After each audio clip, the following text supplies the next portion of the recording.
A cold spark threads the ecliptic with arithmetic so precise it feels less like chance and more like a proof racing past our doorstep, a line of numbers turned into motion, an equation that refuses to stay on the page and instead slices through the dark with the crisp inevitability of a comet that does not belong to us. It approaches without ceremony, no myth, no omen, only the stern elegance of celestial mechanics delivering an uninvited term to the sum of our sky. Like all truly new things in science, it arrives as a mismatch between expectation and measurement. The speed a little too high, the curve a little too open, the light a little too reluctant to behave.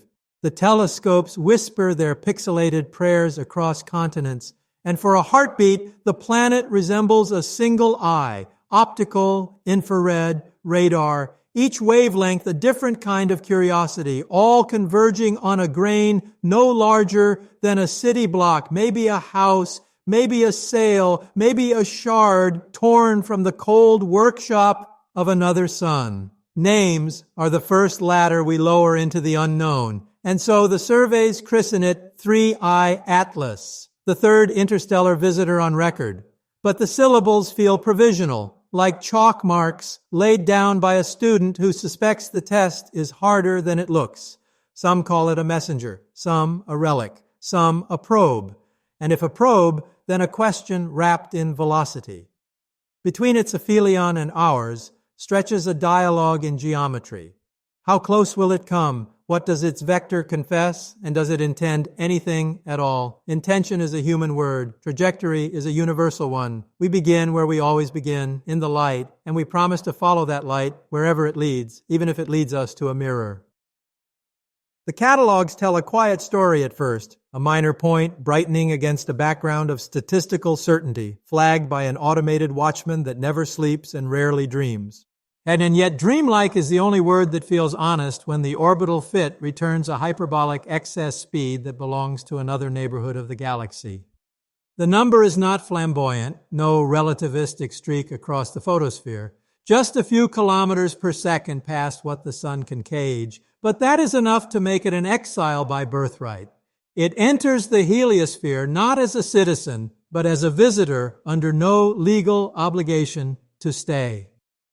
Astronomers triangulate from Mauna Kea to La Palma, from Cerro Paranal to Sutherland, timing the tiny delays between photons that left the same surface at the same instant and arrived to us shingled across milliseconds and latitudes.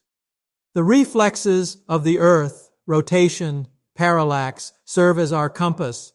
The reflexes of the object, its spin, its albedo, its shape, compose the first riddles. It flickers with a rhythm that might be tumbling or might be a long, thin body, presenting first an edge, then a face, then vanishing toward the photometric floor. The spectral lines wear a faint carbon veil, like a comet's costume shorn of its plume, but the thermal behavior isn't quite right for common ices, and the color slope suggests dust that has dealt with a different star.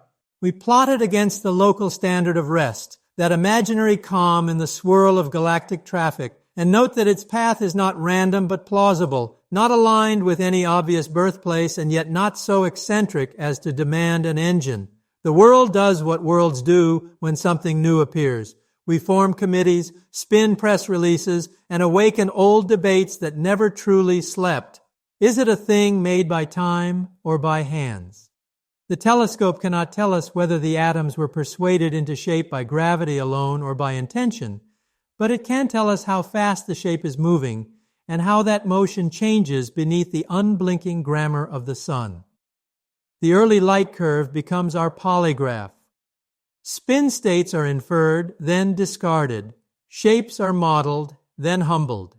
Different teams produce syntheses that converge toward a handful of family resemblances with just enough variance to keep the arguments honest. The fit to a Keplerian path draws a hyperbola with a non-zero V infinity, and the confidence intervals wrap the truth like gauze, protective, uncertain, necessary.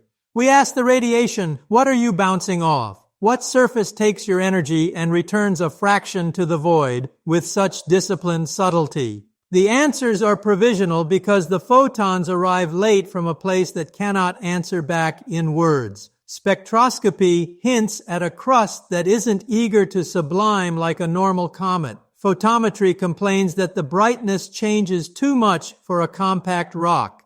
Thermal models imagine a wafer more than a boulder, a geometry that favors pressure from light over the brute tug of mass. The radar tries to speak, but the signal is thin, the range too great, the rotation too uncooperative. A sketch emerges where a portrait was hoped for.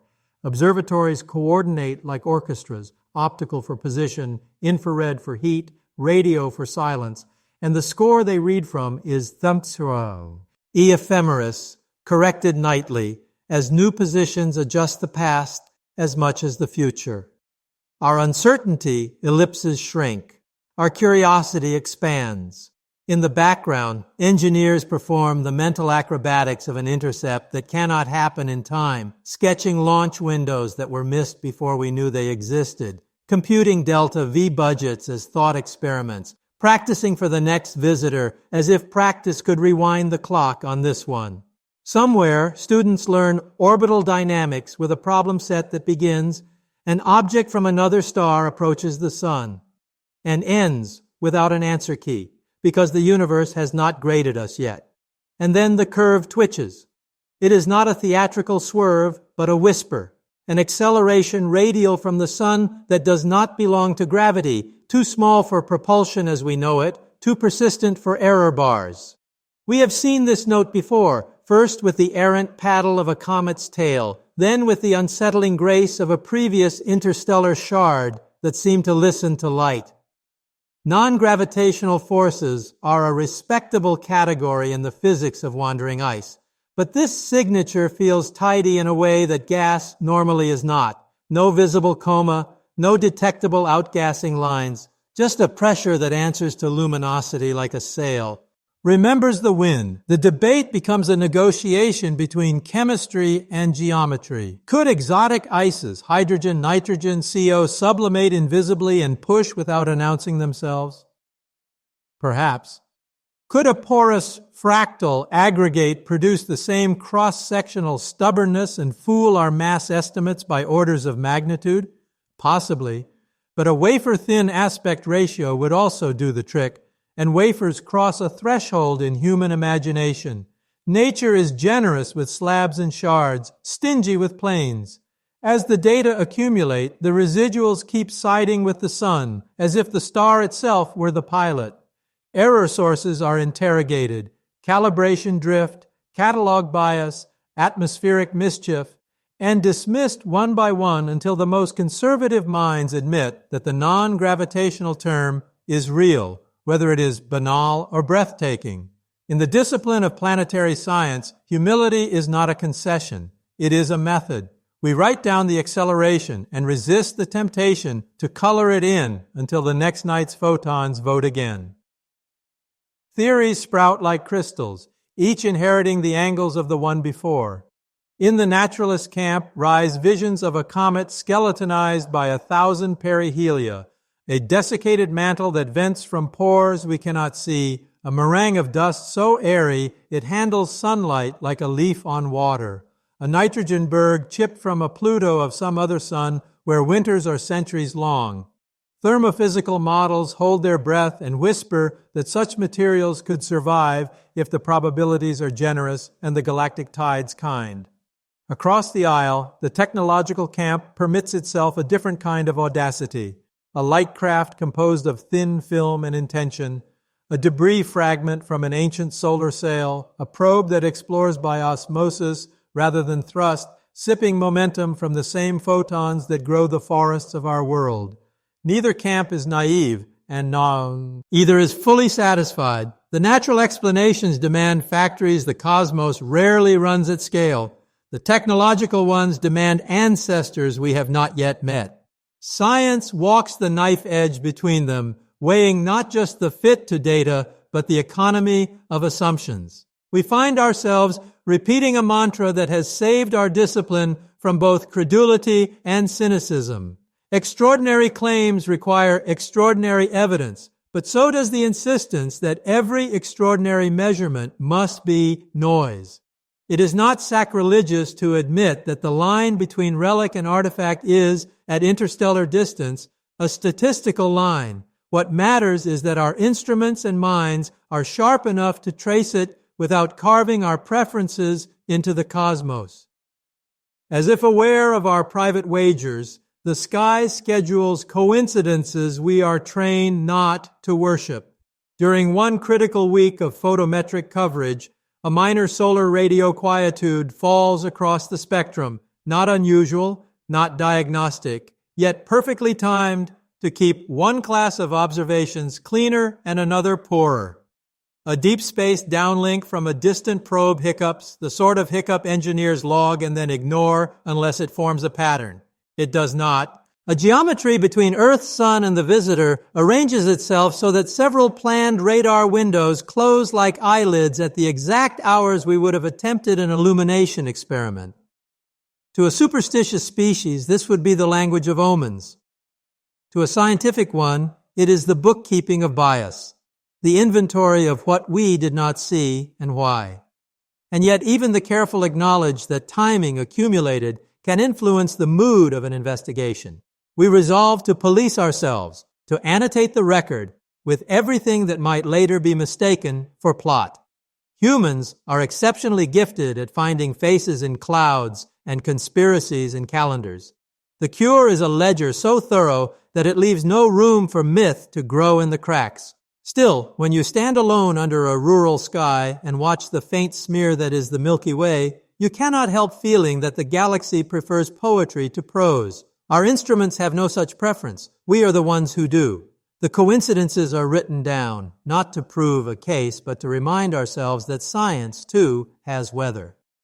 The true language of this encounter is gravity, and here the grammar is exacting. The sun offers a well, Jupiter a broad shoulder, Earth a nervous tug. Together they shape a chute through which 3I Atlas must fall. To first order, a hyperbolic trajectory is a confession of independence, but to second order, it is a memoir of every handshake with every mass it passes. We integrate the equations of motion with the patience of monks, introducing non-gravitational terms with the reluctance of accountants who know every line item will be interrogated. In the phase space of opportunities, we find slingshots that were available and slingshots that were not. If the object had arrived weeks earlier, it could have stolen a whisper of momentum from Jupiter that would have rewritten its exit vector by a degree. If it had come later, an Earth flyby might have brought it within radar caress. Celestial mechanics is a theater of what-ifs scored by Hamiltonians. One learns to admire trajectories the way a pianist admires a melody. Some notes inevitable, some improvised, all bound to rules so strict they make freedom beautiful. We ask bolder questions in private. If this were a probe, is this the path we would choose to map a system quickly without being trapped by it? The answer is unromantically practical. A deep pass for spectroscopy of the star and a taste of planetary dust. A graze past the giant to test magnetospheres, and then a quiet climb back to the dark where stars can be used as sextants. But intention cannot be reverse engineered from motion alone. Nature and engineering are both adept at efficiency. We record the dynamics with devotion because whether or not there is a pilot, gravity is the only conversation every object is guaranteed to have with every other. Then, in keeping with the oldest tradition of astronomical drama, the curtain of the sun descends. A solar conjunction steals our line of sight, and an object that had been a nightly visitor to our screens becomes a margin note in a schedule no one controls. The blackout is not sinister, it is geometry, yet geometry has always been the accomplice of suspense. We prepare for the gap like sailors securing a ship before a storm. Forecasts updated, exposure times planned for the reunion nights on the other side of glare, radio arrays booked with contingency slots. Monitoring continues by proxy, excising solar contamination from images where the object is not, listening for whispers in the Trojan clouds that might reveal gravitational scars, tracking cosmic rays and micrometeor streams in case the stranger stirs them as it passes. In the vacuum where data should be, rumor blooms with photosynthetic vigor.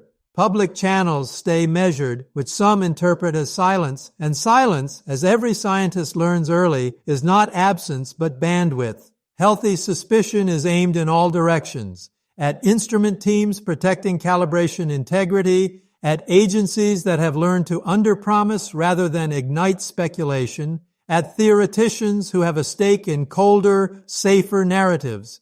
The blackout becomes a mirror. In it, we watch our own epistemology make and unmake itself. When the object emerges from behind the light, the first new photons will not just inform an orbit, they will audit our patience. By the time the stranger ascends toward the heliopause, it has already altered us in ways not captured by the catalog entry.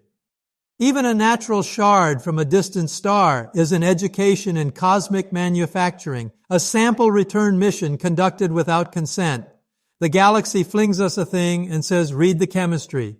Even a technological shard, if that is what it were, would be a different kind of education, a lesson that tool-making is not our monopoly, and that the techniques we cherish, thin films, controlled tumbling, photon sailing, are not merely human. The mere possibility colonizes our engineering imagination. We sketch intercept architectures that do not rely on luck, ready to launch. Couriers slumbering in Lagrange harbors, ion engines whose propellant budgets are measured in stubbornness, solar sails that refuse to be outsailed, laser arrays capable of momentary, polite nudges to test surface response. Communication strategies are drafted for artifacts that might be deaf by design. Optical beacons, radar whispers, neutrino fantasies that will remain fantasies for a while yet. The laws of physics are invitations before they are constraints. Every constraint, properly read, is a recipe for a new kind of instrument. The encounter rewrites our funding memos and our bedtime stories. It teaches a new etiquette. Do not board without asking. Do not announce yourself with power you cannot retract. Do not presume that an object that ignores you is unaware of you. In the quiet after the initial frenzy, it becomes fashionable to say, we have learned humility. The truth is more interesting. We have learned appetite. We take a longer view and notice that visitors are multiplying. Our surveys are better, the algorithms less gullible, the machine learning sieves more practiced at telling artifact from asteroid, satellite glint from comet heart. With each year, the volume of space under reliable watch expands like a lung, and with it, the probability of catching interstellar flotsam climbs. 1, I puzzled us. 2, I comforted us by behaving more like a proper comet. 3, I antagonizes us again, and that is good. A discipline learns by being infuriated. We imagine a future in which the label interstellar loses its tabloid thrill and becomes a column in a database as mundane as albedo. When that future arrives, our philosophy will need to be as rigorous as our optics. Do we treat every visitor as a sacred museum piece or as a legitimate target for sampling? What constitutes consent between species when one species may be mineral or asleep or a culture's dead tool drifting like an urn? The ethics of contact used to be science fiction's favorite parlor game. Interstellar pebbles have dragged it into committee rooms. We will write protocols that seem ridiculous until the day they are needed, and then they will seem insufficient, and that, too, is how humanity grows. The impact on culture will be ambiguous and profound. Religions will update footnotes without surrendering dogma. Art will steal the shapes. Children will draw long, thin ships and ask why the adults never saw them before. There is a practical ledger, too, with numbers and timetables. Interceptors on alert require budgets measured in decades, not election cycles. Sensor webs beyond Mars must talk to each other without waiting for Earth to adjudicate. The moon, with its quiet far side and stubborn regolith, begs for installations that can stare without interference. Space telescopes at the Earth-Sun L2 point can hold vigil where the atmosphere cannot smear their gaze. AI will sit at the junction of all this hardware and make the first decisions, point here, not there, integrate longer, flag that curve. Long before a human rubs sleep from their eyes, our species eye S-building, almost inadvertently, a nervous system that extends from mountaintops to vacuum. Visitors like 3i Atlas are the sparks that reveal where our synapses are missing. Even dissent has a role. Skepticism forces better calibrations. Extravagant hypotheses fund better instruments to test them. Somewhere on Earth right now, a young engineer is designing a deployment hinge that will unfold a sail in a way that does not tear. Somewhere else, a poet is choosing a verb for a star. Both, whether they know it or not, are working on the same problem: how to move lightly through a cosmos that is heavier with meaning than it was yesterday. As the object dims beyond the reach of all but the most stubborn telescopes, the night reclaims its old stories. But we do not go back to who we were. The data are archived with the tenderness of family photographs. The models are left running, nibbling at the last figures. Conferences add a special session where the podium is shared by chemists and dreamers. The silence that some resented during the blackout is now a resource. We can pour into it whatever futures we like, so long as we are ready to amputate those futures when new evidence demands. That is not cynicism. It is faith of a different kind. We trust that the universe is legible and that our instruments are the alphabet. We can say, without embarrassment, that we hope one day to read a sentence that was written for us, even if the writer is wind and ice and time. We can also say with the same lack of embarrassment that if another mind once set a sail and let it go, the cosmos is kinder and stranger than we deserve to expect. Either way, we will prepare. We will station sentinels at the Lagrange points, teach them to wake us when the curve is wrong, and keep a small fleet napping in shadow, dreaming of intercepts that arrive with the swift, chastening joy of a solved equation.